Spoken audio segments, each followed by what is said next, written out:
Esteve, soy analista del Grupo R y me gustaría chequear antes si funciona, me escucháis correctamente y veis la pantalla principal. Si podéis confirmarme vía chat con OK, perfecto.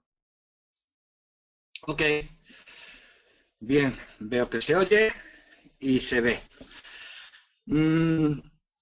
Hoy martes comenzamos un ciclo que vamos a dedicar a la teoría de juegos. La teoría de juegos,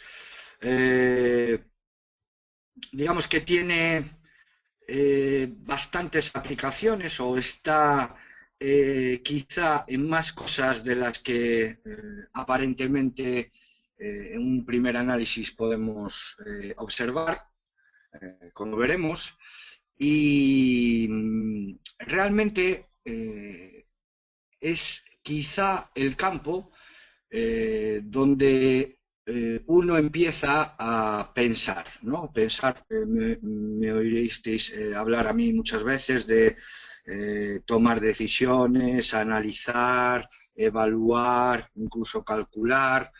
Bueno, pues cuando hablábamos en aquellos términos, en cierta manera nos estábamos refiriendo a una parte de la teoría de juegos, ¿no?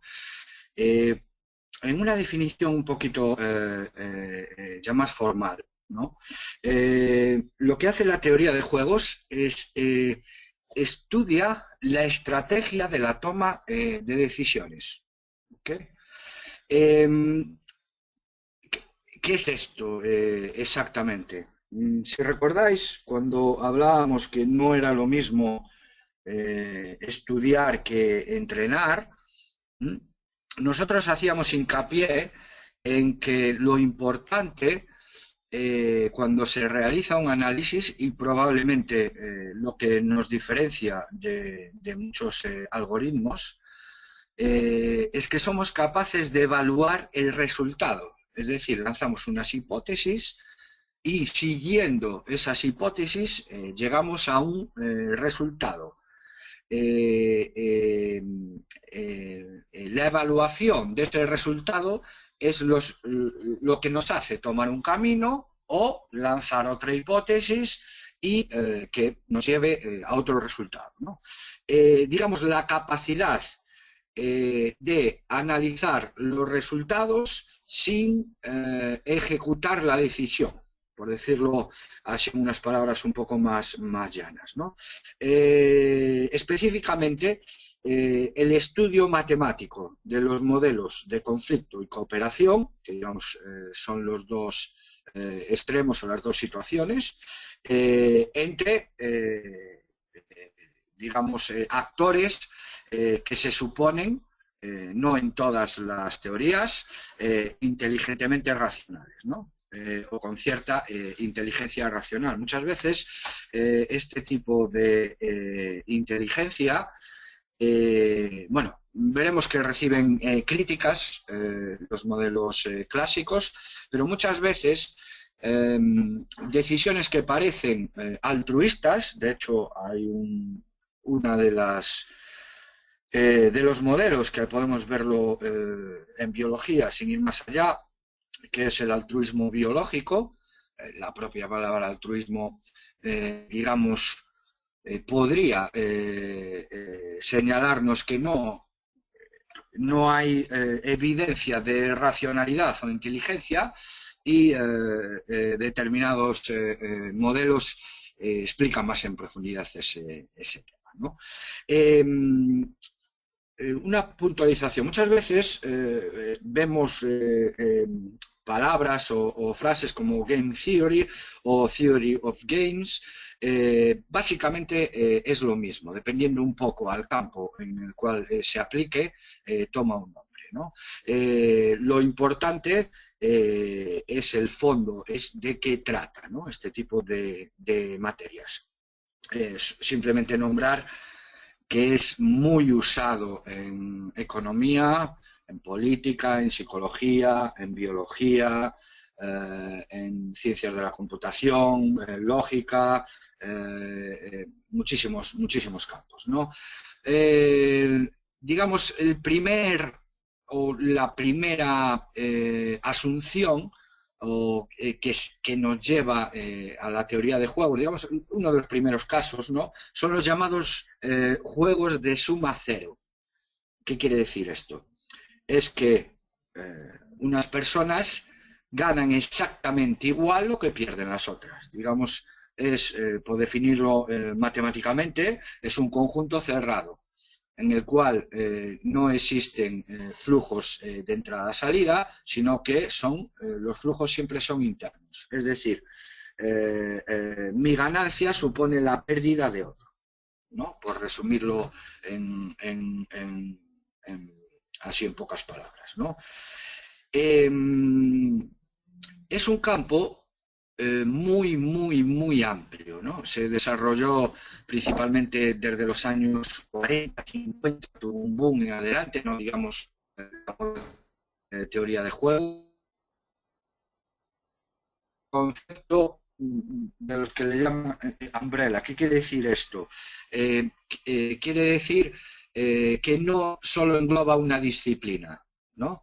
Que muchas pequeñas, digamos, materias de diferentes disciplinas, es interdisciplinar, ¿no? Aportan a lo que se viene a llamar el conjunto de la teoría de juegos, ¿de acuerdo? ¿Y de qué trata esto? Bueno, pues trata un poco de lo que os contaba antes, ¿no? De calcular o evaluar estrategias de equilibrio. ¿Qué quiere decir estrategias de equilibrio? Son estrategias en las cuales el escenario principal se ha resuelto, bien sea por uno y pérdida del otro, o bien sea porque se ha llegado a una situación en la cual no hay estímulos para ninguna de las partes de los actores que están interviniendo en el juego como para cambiar su posición. ¿Okay?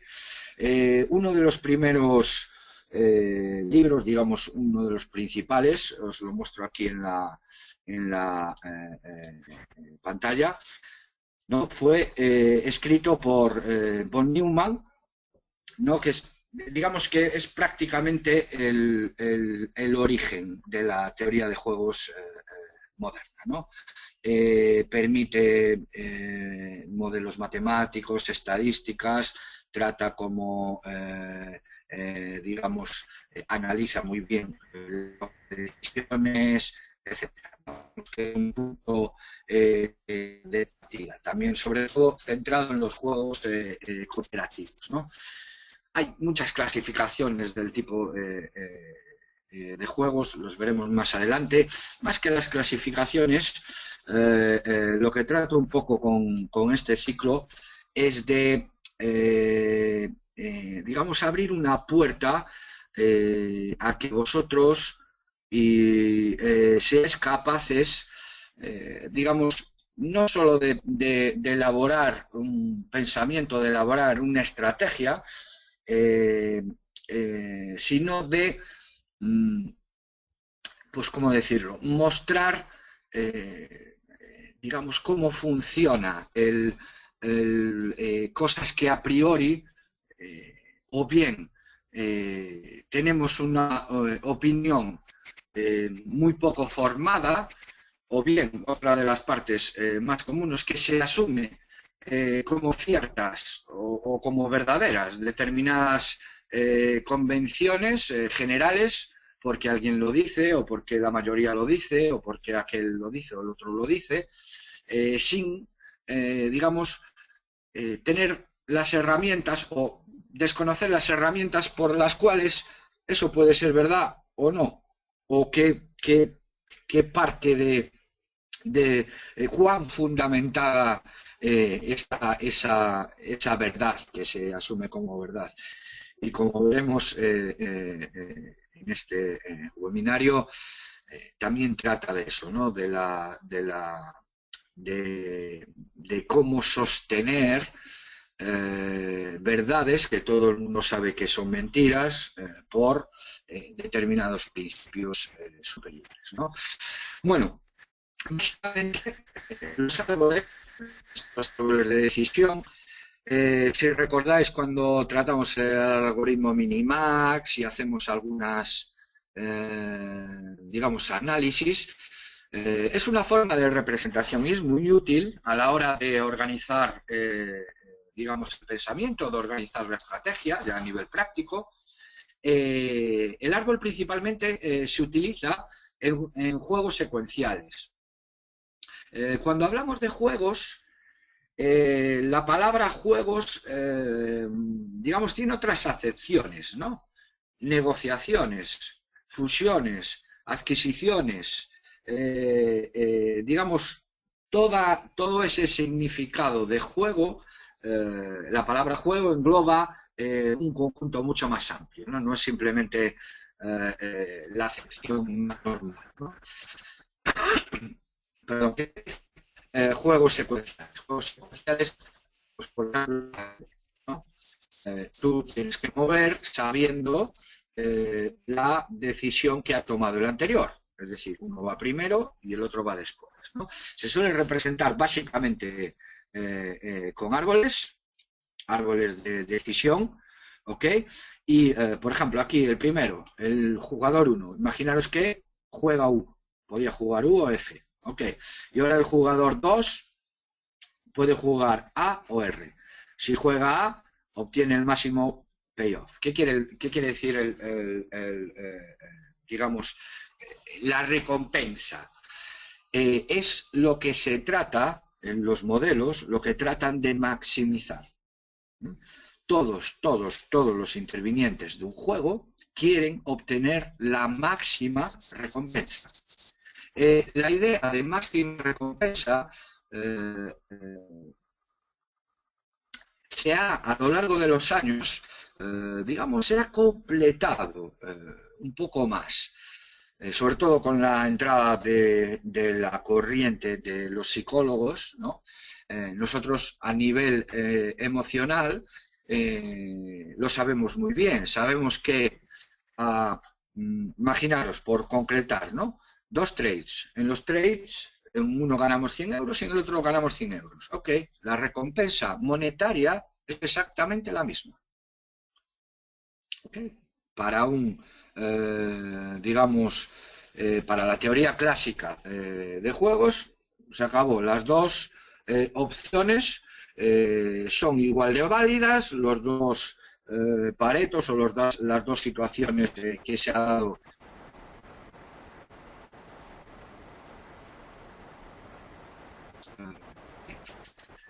Claro que una pues ha sido, digamos, la suerte ha intervenido más o no, por ponerlo más claro, que no ha tenido una estrategia clara, elaborada, no ha tenido un trabajo más o menos planificado. Mientras que la otra ha llevado un trabajo planificado, se ha hecho un análisis de escenarios, se ha visto y al final ha salido como uno considera el escenario principal, etcétera. Es evidentemente que a nivel emocional los dos profits de 100 euros no tienen el mismo payoff. ¿Okay? El que tiene un nivel de más elaboración, digamos, activa mucho más el mecanismo de retroalimentación que el otro. ¿Okay? Esto es lo que considera la teoría moderna de juegos como diferente, por lo cual una de las estrategias en este ejemplo sencillo que he puesto, pues tiene más payoff que el otro, porque al payoff monetario, a la recompensa monetaria, hay que sumarle otro tipo de recompensas, ¿no? Aquí he puesto la emocional, pero hay diferentes partes. ¿Okay? El juego se considera finiquitado, es decir, terminado, cuando se obtiene el payoff. Es decir, cuando uno de los dos pierde, cuando salta el stop loss o el profit o lo que sea, digamos, ahí acaba el juego. ¿Ok? Bien.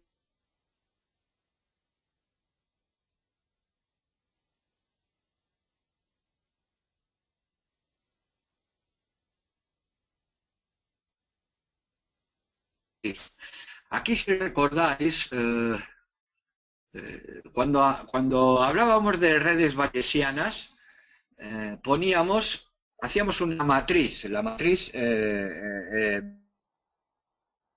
incluso para algún modelo se utiliza bastante, ¿no? ¿Qué es básicamente, digamos, la forma estratégica de presentarlo, ¿no? Pues es un esquema muy simple, en el cual asociamos las diferentes recompensas con cada combinación posible de las acciones. ¿Ok? Es decir, si este activo se aprecia, tiene este payoff. Si este activo se deprecia, tiene este payoff. Si lo hacemos con un spread, ya tenemos dos activos de cada. Ya tenemos diferentes posibilidades. Si lo hacemos con un hedge, más. Si lo hacemos, digamos, con una estrategia combinada, aún tenemos más. Bueno, básicamente la, digamos, matriz asociada, en donde se utiliza son para juegos simultáneos. ¿Qué es esto de juegos simultáneos? No es exactamente que jueguen a la vez, que puede ser, sino que se refiere quizá más bien a que uno no conoce las acciones del otro, ¿no? Como en el trading, nosotros no conocemos a nivel retail las acciones que tienen otros, digamos, actores del mercado, ¿de acuerdo? Por lo tanto, esto estaría clasificado, entre comillas, dentro de él, que los jugadores o los actores intervienen simultáneamente en el mercado, ¿ok? Aunque se refiera más a la información, ¿ok? Que no se comparte, ¿ok? O que no es conocida a la misma vez. Bien. La teoría de juegos, ya con base en matemática, se aplica al comportamiento de animales y humanos, básicamente. Bueno, el humano no deja de ser, en el fondo, una clase de animal o un tipo específico de animal. Y al principio, la economía, al principio la teoría de juegos fue desarrollada con una perspectiva básicamente económica. Es decir, observando el comportamiento de mercados, el comportamiento de consumidores, en general, de muchas partes de la economía, se empezó a modelizar ese comportamiento a través de la teoría de juegos. Pero, posteriormente, digamos, se extrapoló al comportamiento en general, ¿no? Sobre todo temas de publicidad, hábitos de consumo, etcétera, etcétera, etcétera. Que llega hasta lo más básico que vemos diariamente, ¿no? Por supuesto, en la política es quizá lo más inmediato que nos, bueno, quitado la publicidad también, pero en la política es quizá lo más obvio, aplicación de teoría de juegos y, por supuesto, psicología. Okay. Destaco aquí otro libro de Maynard, que es la Evolution and the Theory of Games, que es, digamos, el origen un poco, bueno, sabéis que en temas evolutivos también la teoría de juegos tiene mucho que decir, o digamos, explica muchos de los comportamientos evolutivos de traspaso de genoma, de relaciones presa-depredador, etcétera. Pero es, digamos, junto con la economía, quizá la biología, por poner el nombre al campo, es también quien más ha contribuido digamos, a modelar los tipos de comportamiento, ¿no? Daos cuenta que describiendo y explicando el comportamiento podemos en cierta manera predecir, ¿no? Si nosotros, entendiendo y explicando el comportamiento de los actores, por ejemplo, en un mercado, nosotros podemos calcular, evaluar, predecir cuál sería la situación óptima, primero para cualquier actor o interviniente general en un mercado, y después cuál sería la solución óptima para todos. ¿Os cuenta de la potencia de esto? Es decir, predices, en cierta manera, porque sabes cuál va a ser lo mejor para él. Supones que es un interviniente informado, se supone que es un interviniente racional, y bajo esas premisas el modelo concluye que este comportamiento es el que le va a guiar a su mejor recompensa o su mejor payoff. Entonces conecta, digamos, el presente con el futuro, a través, digamos, guiado por el afán que tienen cada uno de los intervinientes de maximizar su recompensa. Es un link muy potente, ¿no? El saber cuál es lo mejor para predecir que va a hacer lo mejor. Si puede, lógicamente. Luego hay muchísimos factores, ¿no? Pero digamos que ya sabes a dónde quieres llegar o cuál va a ser su solución.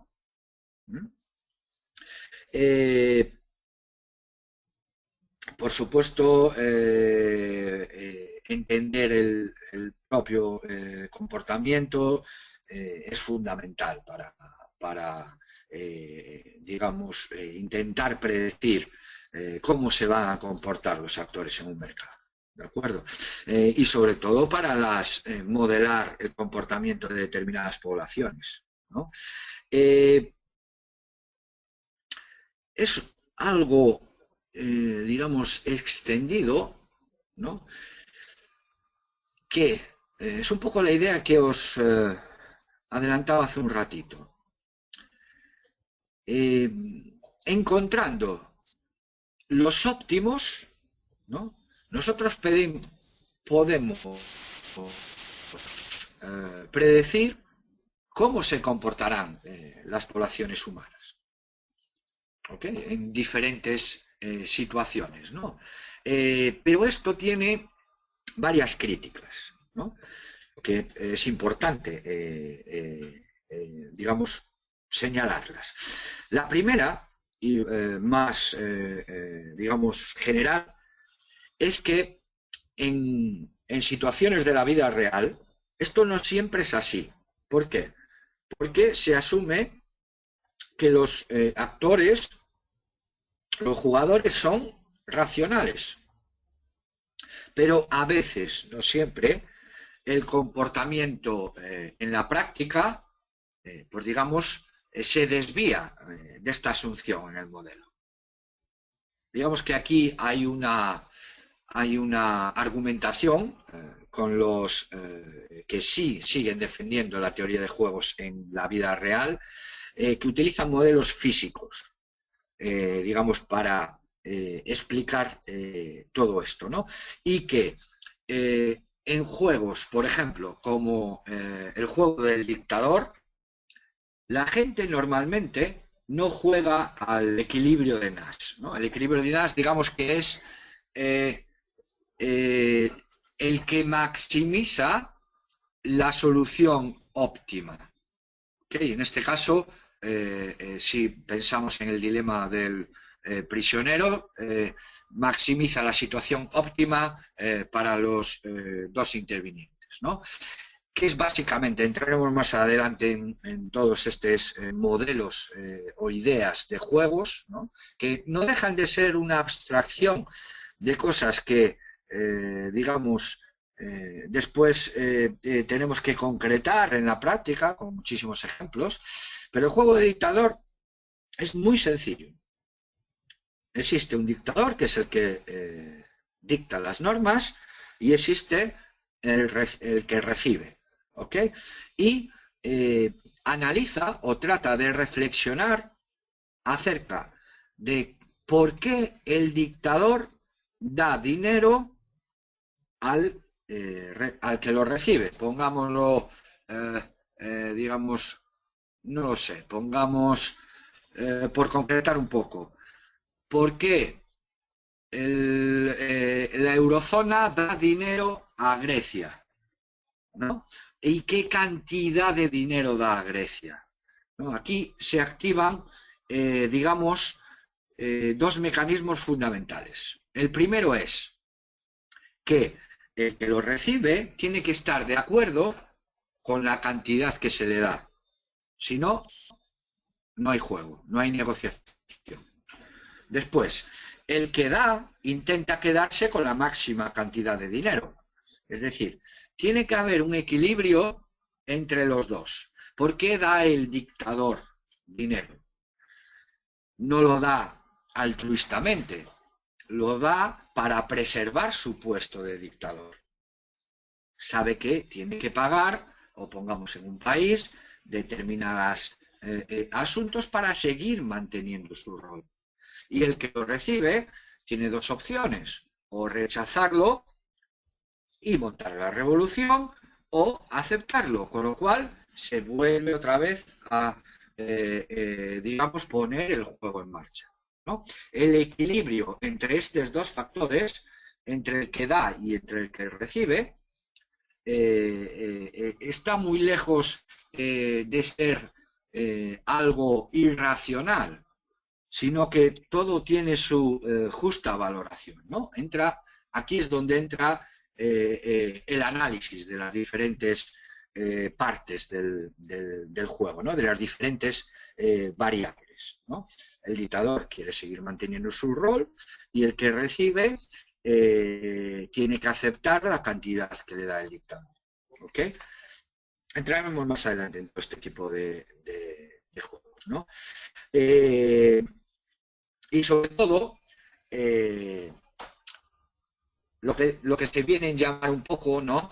La teoría de juegos evolutiva, ¿no? En el cual, y aquí cubre la parte de la crítica que tenía, la no racionalidad o, digamos, escasa racionalidad de parte de los jugadores, ¿ok? Por ejemplo, en la selección natural, en el aspecto biológico, no solo incluye la parte biológica, es la de transmisión de genes, ¿no? Que es como se veía en un principio, o con el ejemplo que os explicaba antes. No solo se ve la parte monetaria, ¿no? Sino que en el aspecto biológico también se ve la parte cultural, el aprendizaje individual, y en el trading pues también se ve la parte, digamos, emotiva, que podríamos resumirlo dentro de la inteligencia emocional. ¿Okay? Hay actores que realmente no ven la teoría de juegos como una herramienta predictiva para el comportamiento humano, ¿no? Sino que lo ven como una sugerencia de cómo la gente debería comportarse, ¿no? Es decir, el equilibrio de Nash solo es uno, digamos, de los resultados, digamos, en los cuales todos ganan o pierden lo menos posible, sino que hay otros otros tipos de resultados y caminos que también son, digamos, igual de beneficiosos para los ambos intervinientes. Y aquí he puesto la matriz o la tabla estratégica o la forma estratégica, como quieras llamar, del dilema del prisionero. Entraremos más en él, pero hay, digamos, dos personas en las cuales tienen las opciones de cooperar y las opciones de, digamos, no cooperar, ¿no? Y vemos que en la matriz de resultados, lógicamente, si este aquí maximiza su ganancia, pero a cambio de que este aquí también maximiza su ganancia. Resulta que la maximización de la ganancia de uno es la maximización de la pérdida del otro. ¿Okay? Ambos se traicionan y ambos cooperan. ¿Okay? Digamos que verlo en una manera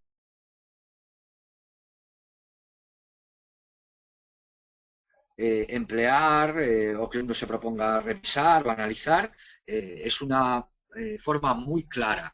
Si hago esto en estos diferentes escenarios, cuánto gano, cuánto pierdo, si hago esto y después pasa lo otro, etcétera, etcétera, etcétera. Son herramientas realmente prácticas. Digamos que ahora estamos viendo una forma, digamos, de modelarla simplemente, de formalizar el pensamiento, ¿no? De estructurar el pensamiento, bien sean mediante árboles o matrices, pero básicamente esto es lo que hacemos mentalmente muchas veces al día. ¿Okay?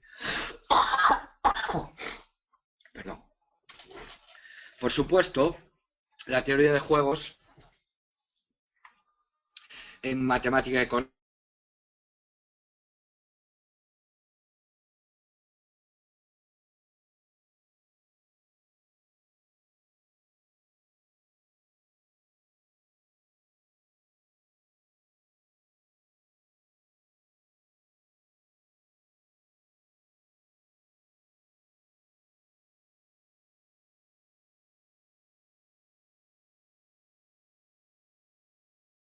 esto es importante, y luego, por supuesto, en economía experimental, ¿no? En lo que se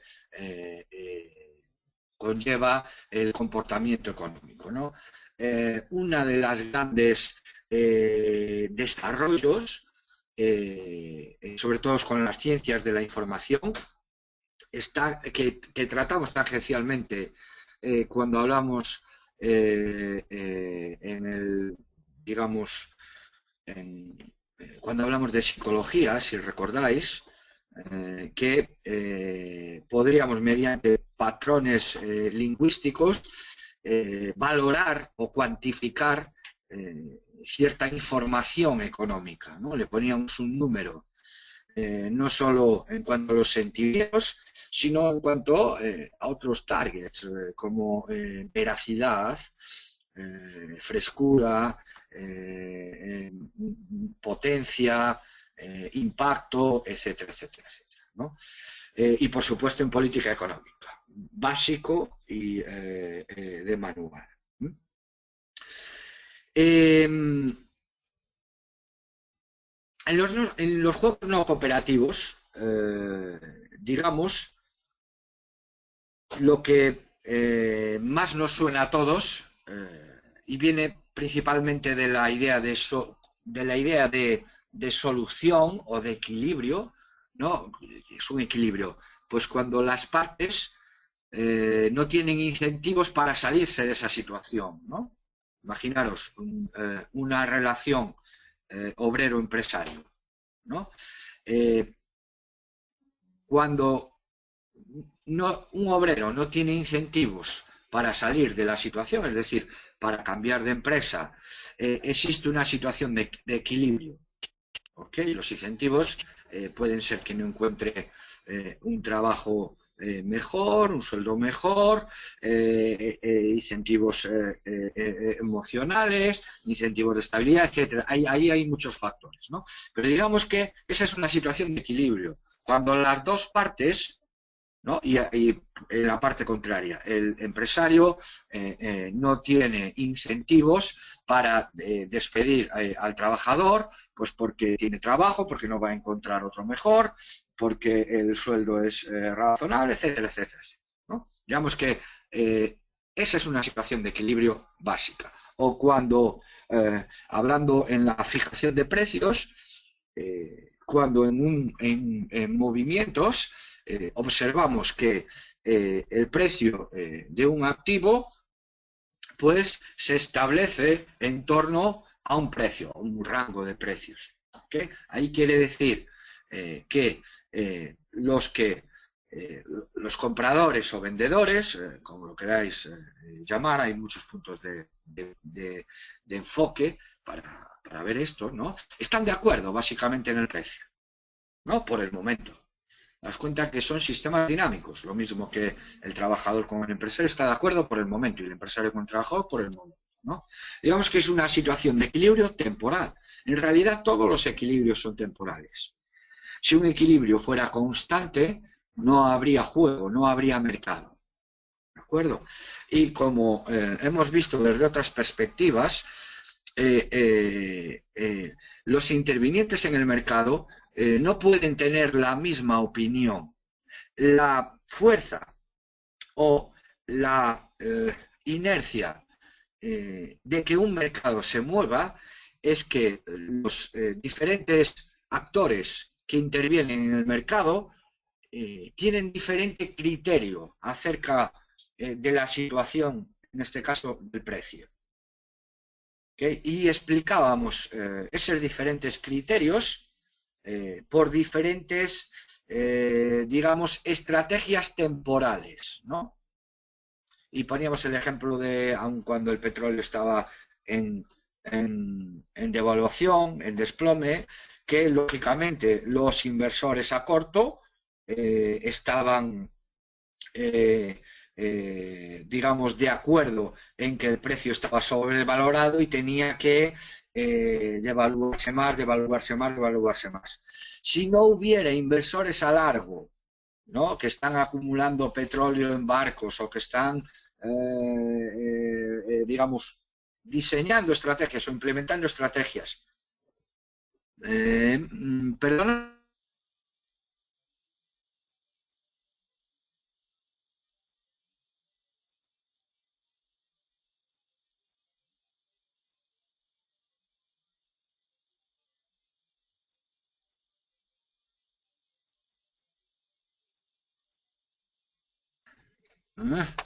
Ahora se me oye, creo, ¿no?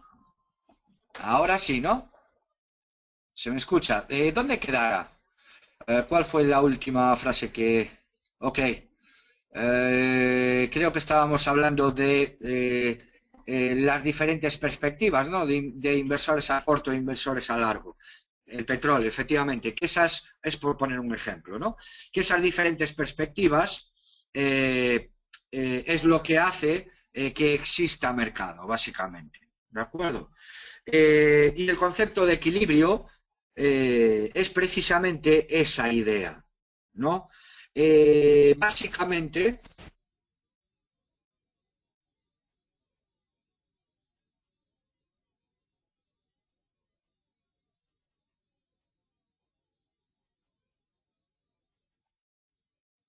¿ok? Eh, no hay sonido ahora, me decís. A ver, a ver, a ver. Vaya por Dios. Ya viene, ok, tal, tal. Sí, tengo sonido. Ok, perfecto, perfecto. Vale, vale, pues continuamos. Ok. Vale, disculpar, pero no sé. Llevo varias tardes que va mal el sonido. Eh, Efectivamente, cuando los diferentes intervinientes eh, juegan al equilibrio de Nash, es decir, juegan a maximizar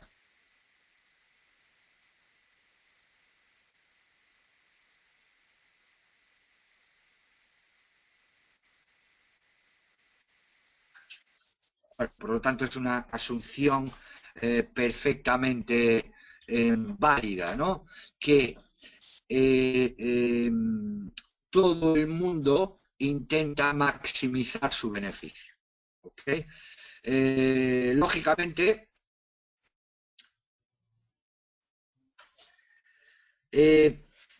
las abstracciones en las cuales este equilibrio es aplicable, digamos, dependen un poco de las estrategias jugadas, ¿no? Lo que hablábamos antes. ¿Por qué si se está devaluando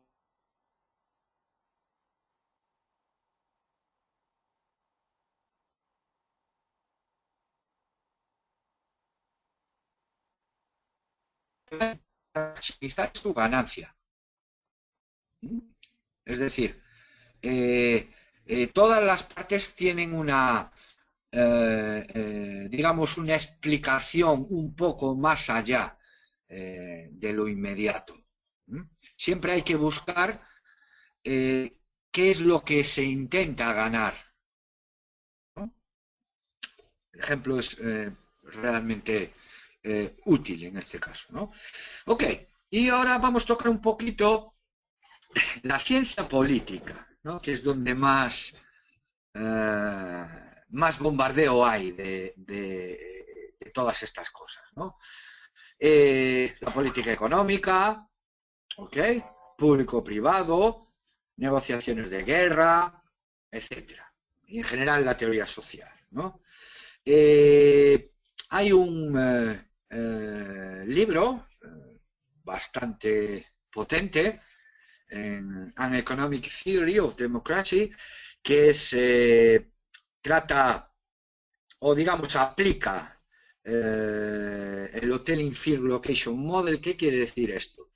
Digamos que muestra por qué las ideas o las ideologías, en este caso lo trata, no solo lo hace, bueno, lo escribió Anthony Towns, no solo trata de ideas políticas, en este caso candidatos políticos, sino también, como veis aquí en la fotografía, sino también trata modelos de negocio. ¿Qué explica básicamente? Que existe una convergencia tanto en la ideología de los candidatos como en las políticas de las empresas, que esa convergencia está en la mediana, en este caso de los votantes o de los consumidores de hamburguesa, en el otro caso, que están completamente informados, ¿no? Oiremos muchas veces hablar de la teoría de la centralidad o es muy usado el centro, estoy en el centro político, estoy en la situación central, ¿A qué se refiere eso? Se refiere a que, según el modelo gaussiano, los diferentes extremos o las diferentes opciones tienden a, digamos, converger, y esa convergencia está fijada por la mediana de los votantes, la mediana de los consumidores, etcétera, etcétera, etcétera, ¿no? Y el libro explica muy bien por qué, digamos, existe esta convergencia, aunque también, digamos, discute por qué muchos votantes, en el caso de los candidatos, permanecen racionalmente ignorantes y permiten la divergencia de los candidatos, ¿no? Digamos que para la misma idea, para que se muevan las cosas, hacen falta diferentes opciones. Si todo el mundo converge, no hay movimiento. Si todo el mundo en un mercado tiene la misma opinión del precio de un activo, el mercado no se va a mover. ¿Okay? Pues esto se aplica en los modelos sociales también. Vale. Y hay incluso un paso más, ¿no? Que es acerca de la democracia, de las negociaciones en la democracia, ¿no? ¿Por qué la democracia es estable dentro de los, digamos, analizan este tipo de negociaciones, de contrato social, digamos, ¿no? Entre los gobernados y los gobernantes, ¿no? Se explica muy bien, digamos, de hecho tenéis aquí la referencia, es un paper del 2013, ¿no? Acerca de, digamos, la monarquía, ¿no? Porque en un escenario estable, el modelo de monarquía, imaginaros, ¿no? Lo trata en esta parte, prevalece, ¿no? Lógicamente, hay controles penales contra, no sé, eh, contra insultos al soberano, conspiraciones, etcétera, etcétera. Pero básicamente, con una de las variantes del dilema del prisionero, que recordar a la hora si cada uno coopera, obtiene el máximo resultado, durante periodos de estabilidad, ¿okay? Los ciudadanos encuentran que reemplazar, digamos, al soberano es contraproducente. Incluso, y aquí viene el pero, ¿m? Sabiendo que podrían hacerlo mejor de otra manera. ¿Okay? El artículo de Morrison identifica, lo veis aquí en Abstract, identifica los problemas estructurales y legales, sobre todo, que permiten que incluso siendo una falacia, o sea, incluso siendo mentira, porque la gente, o se permite, ¿no? En general, se permite y se aupa, digamos, determinadas doctrinas que son falaces, ¿no? Aquí podríamos hablar mucho de el caso más famoso, ¿no? De la famosa hoja de Excel del Fondo Monetario Internacional, que no hubiera pasado ningún control científico de ninguna publicación, es decir, una falacia, digamos, se da como válido, ¿no? Por, digamos, las autoridades, ¿no? Para precisamente e incluso se apoya, no solo se da por válido, sino que se promueve, ¿no? Y corresponde una manipulación de la estabilidad. ¿De acuerdo? Es una importante discusión. Como veis, la teoría de juegos nos vale para reflexionar más allá de cualquier decisión, ¿no? De buscar cuáles son los orígenes de las decisiones y aún más importante, a dónde van a llegar las decisiones, ¿no? ¿Qué propósito tienen? Yo sé que tienen mucho dilema del prisionero, modelos de Pareto, equilibrio de las, tienen muchísimos nombres, pero si recordáis, no sé, dependiendo un poco de la generación que sepáis, de la cual seáis, la edad que tengáis, no sé si recordáis del cuento El traje del emperador o El emperador va desnudo, no sé exactamente por cómo lo conocéis, ¿no? Básicamente es un cuento para niños en los cuales el sastre del emperador le había hecho un traje, pues que no había traje y el entrenador iba desnudo. Todo el mundo fue a un desfile y todo el mundo sabía que iba desnudo. No, todo el mundo lo sabe. Y solo un niño se atrevió a decirlo, pero bueno, como era un niño, el emperador siguió y demás, ¿no? Digamos que con esta, solo con esta pequeña fábula que lo hemos escuchado la mayoría de nosotros de pequeño, ¿no? Con este tipo de analogías, ¿no? Que se pueden extraer los típicos refranes. No debes creer lo que todo el mundo cree, ¿no? Que es una... bueno, el cuento es de Andersen, no es un cualquiera, es, da precisamente en el clavo, ¿no? Pero básicamente ocurre un poco con la deuda, por no decir de todos los países, de muchos países actualmente, que todo el mundo lo sabe, qué pasa con la deuda, pero nadie lo dice. Es una situación, digamos, en la cual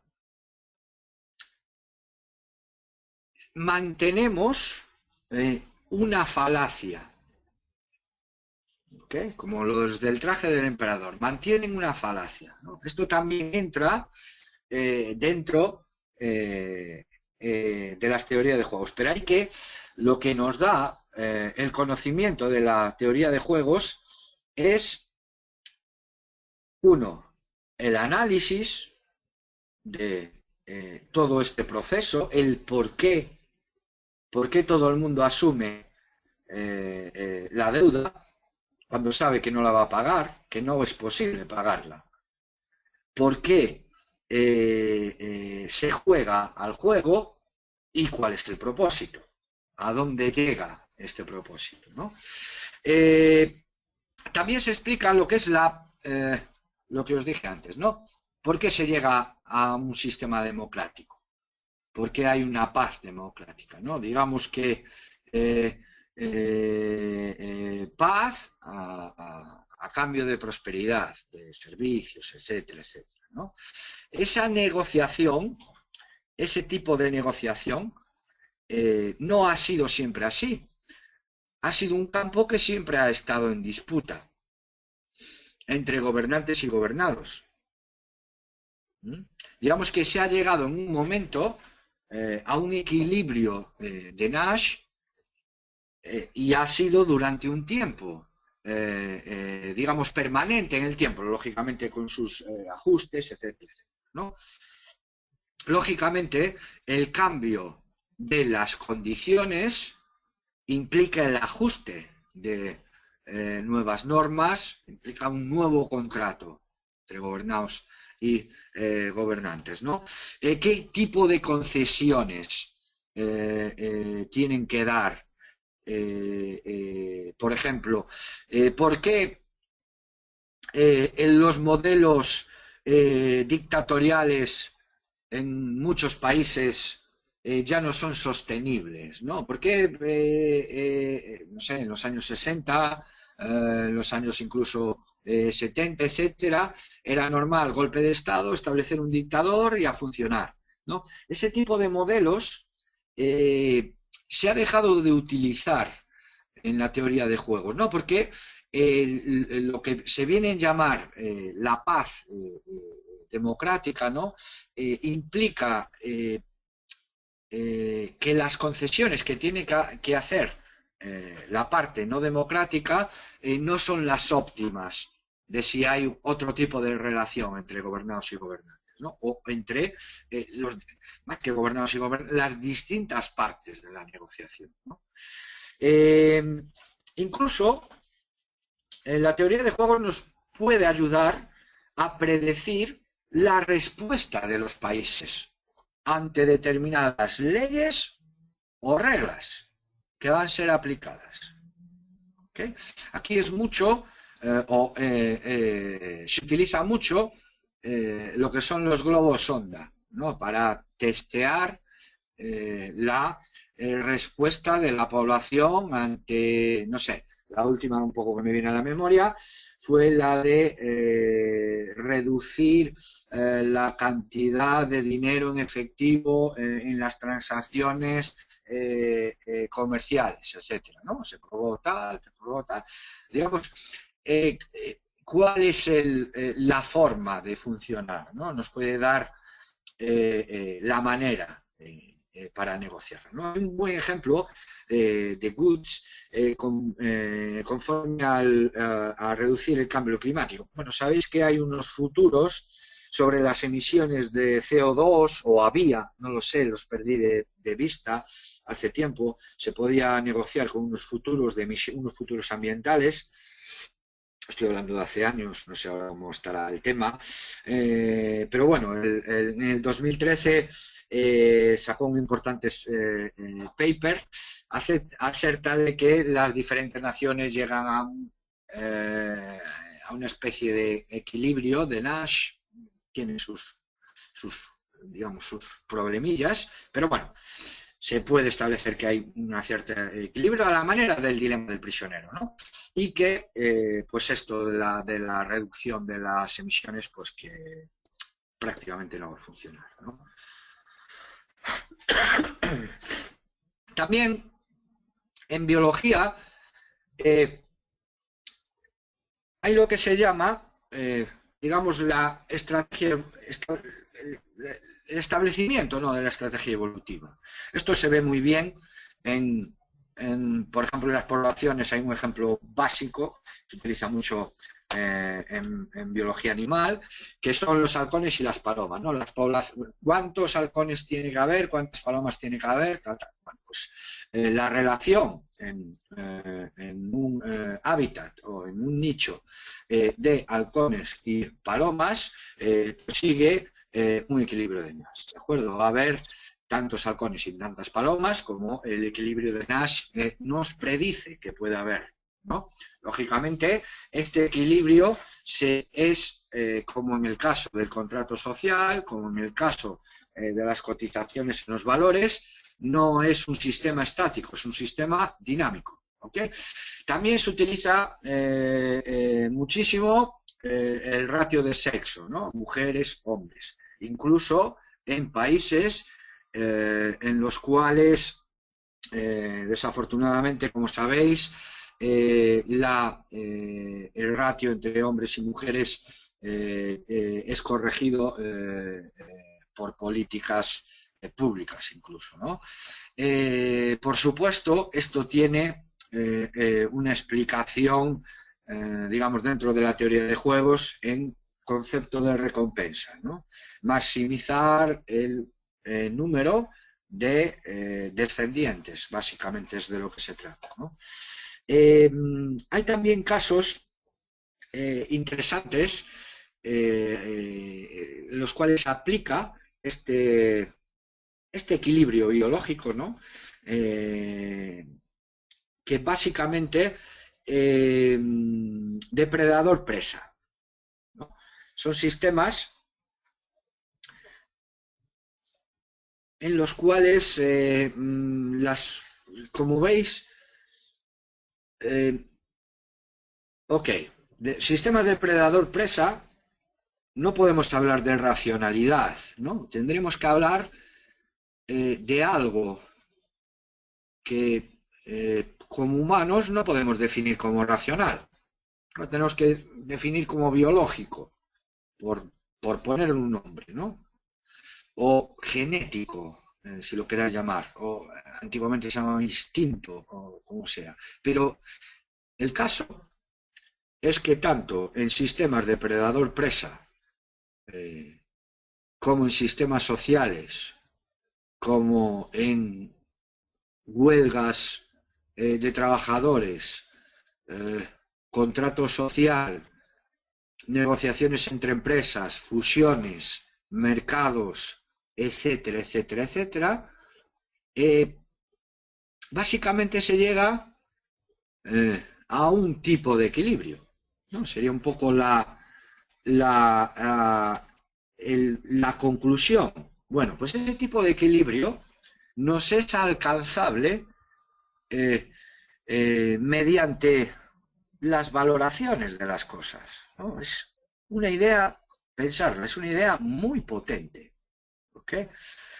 El juego de la gallina, ¿no? Se explica dos coches, van uno contra el otro, si me aparto yo, que gano, que pierda, para explicar comportamientos de lucha y territorialidad. También se hace mucho, muy utilizado en el trading de no cierro la posición, va en mi contra, etcétera, etcétera, etcétera, ¿no? Tiene un comportamiento básicamente biológico, ¿no? También vale para digamos, autoanalizarse ese tipo de comportamiento.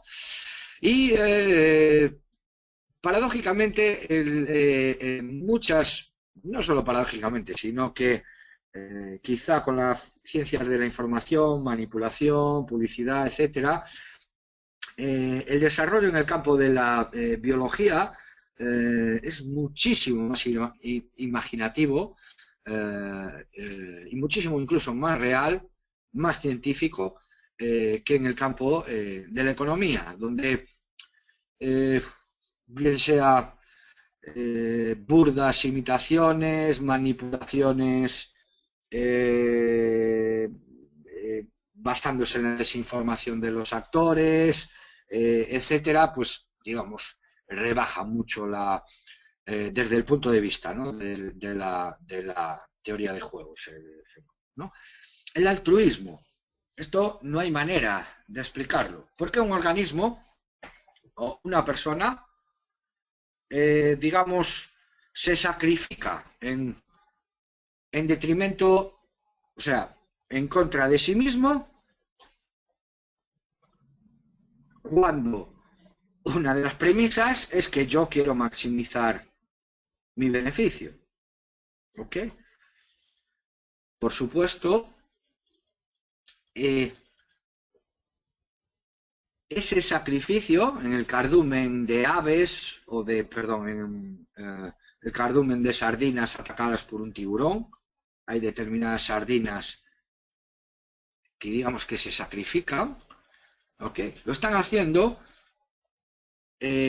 mágicamente, en un principio, en favor de los demás, ¿ok? Hasta que, digamos, llegó Hamilton con la regla de Hamilton y explicó genéticamente con la ecuación de coste-beneficio y el coeficiente de relación, ¿okay? Cuando son familiares, medios familiares, primos, etcétera, en el cual la transmisión de genes da una misión, digamos, exclusivamente material, en los cuales efectivamente explicamos por qué el sacrificio de un organismo compensa en función a la otra. Esto tiene muchas aristas y tiene muchas formas de explicarlo, pero básicamente en la cultura española es lo que se viene a llamar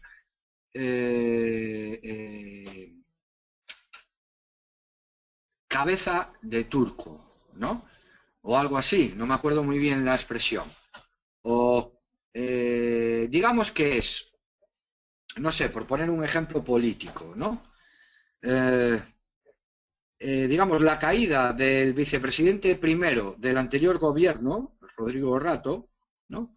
Puede verse, lógicamente no es un comportamiento altruista, en sociedades, digamos, avanzadas, entre comillas, el comportamiento altruista siempre es, digamos, obligado. Los sacrificios a los dioses siempre eran obligados por el bien de que hubiera lluvias para que todo el mundo pudiera comer al ser regada la cosecha, ¿no? Pero constituye, digamos, un mecanismo de este tipo para lo que hace el organismo que se sacrifica, lo hacen bien de salvar digamos, su comunidad, su cardumen de peces, ¿no? Bueno, pues podríamos analizar perfectamente y modelar casos políticos, como os he expuesto, casos biológicos, no sé, sin ir más lejos, caída, no sé, cuando surgió la crisis, ¿por qué pensáis que solo, no sé, que solo ha caído un gran banco de inversión, ¿no? ¿Por qué qué le pasaba a ese banco? ¿Estaba peor que los demás? ¿O realmente, bueno, pues ese comportamiento se puede perfectamente modelar con un comportamiento altruismo, digamos, biológicamente altruista, obligado en las sociedades, ¿no?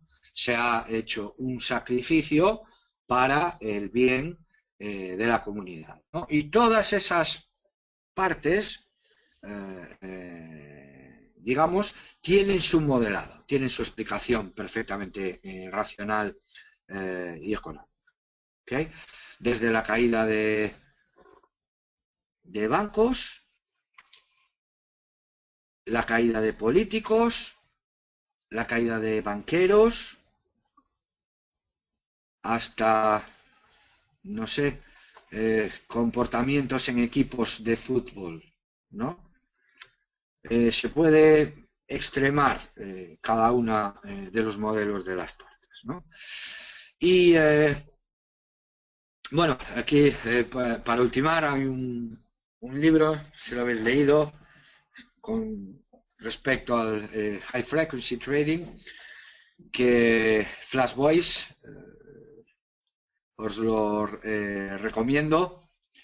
Y bueno, pues muestra un poco, ¿no? Este tipo de modelos evolutivos, ¿no? Lo tenemos desde Jesse Livermore, Gordon Gekko, que es la película de Wall Street, creo que no me acuerdo ahora mismo el título, a Jordan Belfort, a Blackfein de Goldman Sachs, y el High Frequency Trading actualmente, ¿no? Un poco la evolución de todas estas partes. ¿Okay?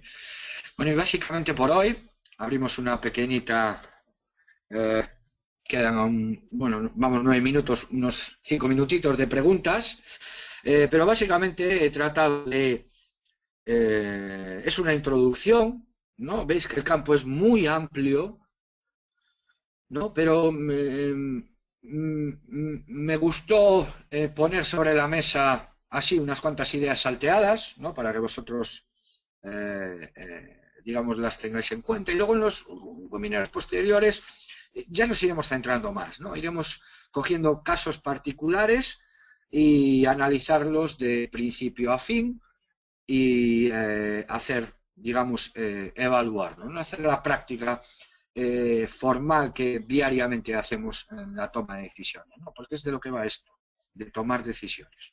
¿Okay? Bien, pregunta Vicente que si la bolsa sería un ejemplo de un modelo inverso. Qué bueno, sacrificio de muchos para beneficio de pocos. Es así. No es el modelo inverso, es realmente el modelo social en el cual, digamos, funcionan las cosas, ¿no? Si vosotros pensáis un poco a nivel de globo, de mundo, ¿no? De todos los países del mundo, se hablaba siempre de un primer mundo y de un tercer mundo, ¿no? Para que hubiera esa diferencia, siendo más numeroso el tercer mundo, ¿no? Digamos que ha sido siempre el modelo así, el de los países desarrollados dominan a los países no desarrollados. El que tiene la tecnología en la tribu, el que tenía el fuego, dominaba a los demás. El que tenía las armas dominaba a los demás. Digamos que no es que sea un modelo inverso, es la realidad del modelo. Funcionan así las cosas, aunque podamos tener otra perspectiva, ¿no?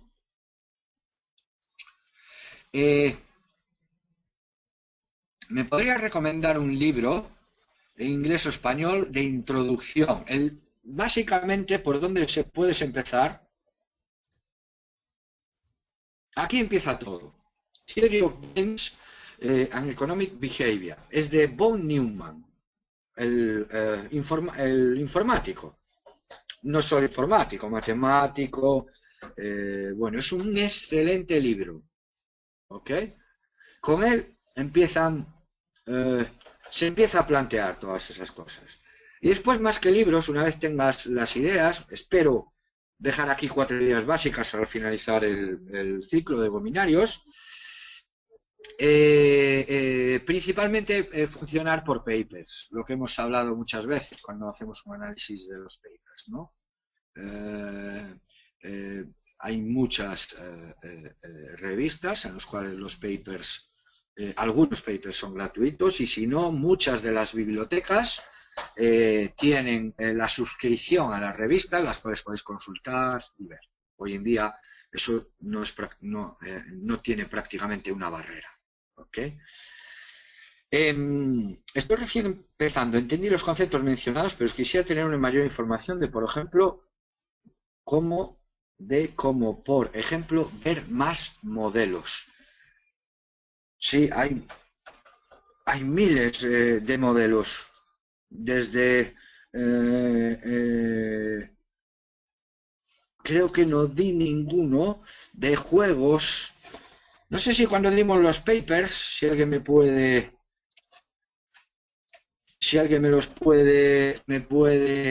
digamos, refrescar la memoria. Cuando hablamos de papers, hicimos un ciclo de papers, no me acuerdo muy bien. Si dimos alguno de teoría de juegos con un modelo,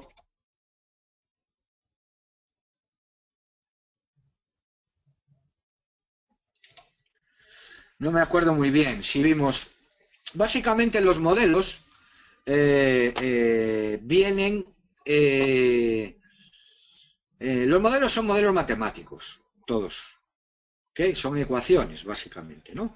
Pero aparte de esas ecuaciones, suelen tener lo que hablamos aquí, ¿no? De la matriz digamos, en la cual ponemos todas las opciones que hay y los resultados de cada una de esas opciones. Si compro tal, si vendo tal, si compro y este vende tal, digamos, esa matriz, ¿no? Haremos modelos para analizar las cosas, ¿no? Más detalladamente posible, lo más detalladamente posible, ¿no? Dentro de las informaciones a las cuales somos capaces de alcanzar. ¿Ok? Bueno, y nada más por hoy. No hay más preguntas, creo. Ok. Gracias a todos por vuestra atención. Un saludo, que tengáis buena semana y para la semana más. Hasta luego.